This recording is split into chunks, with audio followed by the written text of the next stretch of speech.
आज की ये सभा कोई साधारण चुनावी सभा नहीं है और यहां तक मैं कहूंगा कि ये चुनाव भी साधारण चुनाव नहीं है।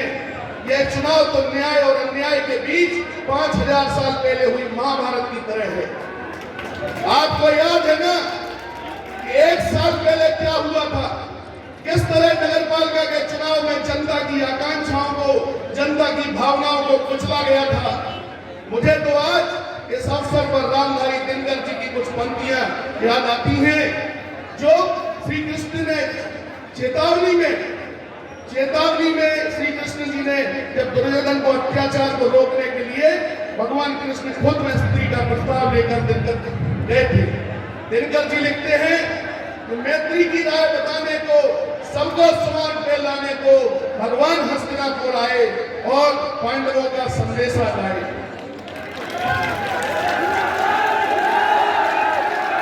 इस विधानसभा में आज का यह युद्ध रोकने के लिए 1 साल पहले हमने भी सिर्फ नौगांव की नगरपालिका की सेवा मांगी थी। हमने क्या मांगा था?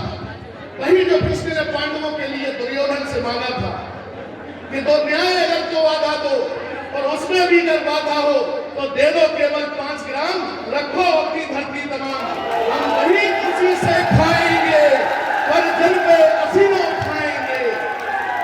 पार्टी ने अधिकृत प्रत्याशी बनाया था भैया, हमारे बहुमत के पार्षद आए थे। जनता जनार्दन की भावना थी कि नौगांव नगर का बेटा नगर की सेवा करे, लेकिन एक स्क्रिप्ट लिखी गई बेईमानी की, गद्दारी की। दुर्योधन वो भी दे न सका और आशीष समाज की ले न सका, उल्टा हरि को बांधने चला और जो था असाध उसे साधने चला। तो जब नाश मनुष्य पे छाता है पहले विवेक मर जाता है।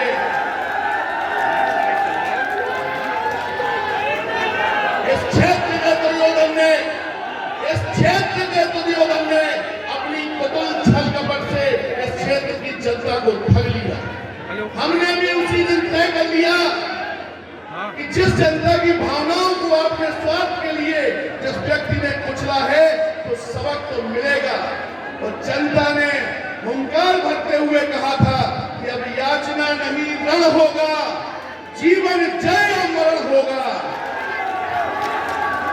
यह सिर्फ चुनाव नहीं है, यह इस विधानसभा क्षेत्र के भविष्य को तय करने वाला युद्ध है।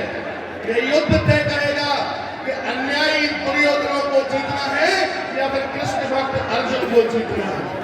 ये आपको तय करना है, ये आपको फैसला लेना है, क्योंकि ये चुनाव आने वाली पीढ़ी का चुनाव है।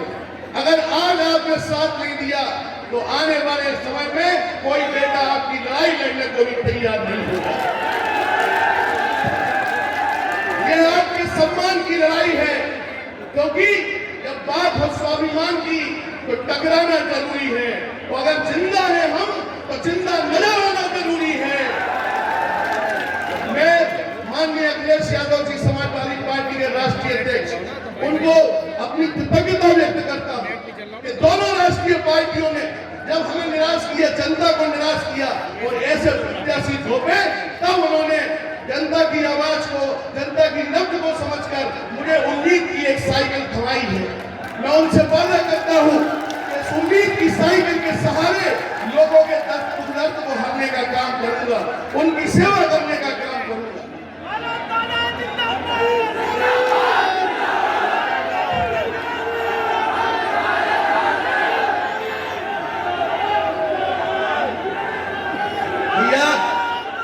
मैं आपको बताऊं, इस विधानसभा के साथ हमेशा धोखा और छल हुआ है।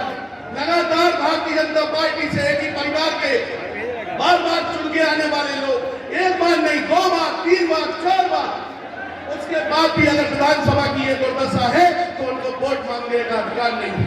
थानों की नोक में मुकदमे कायम करके गुंडागर्दी से लोगों की आवाज को दबाने का काम करते रहे। लोगों को इस बात का जब एहसास हुआ, उन्होंने परिवर्तन किया और परिवर्तन जब किया तो क्या हुआ? जिनको हमने अपना चौकीदार बनाया वो भ्रष्टाचार में भागीदार थे। भैया आज महाराजपुर विधानसभा को ऐसी स्थिति हो गई थी कि एक तरफ कुआं और एक तरफ खाई थी।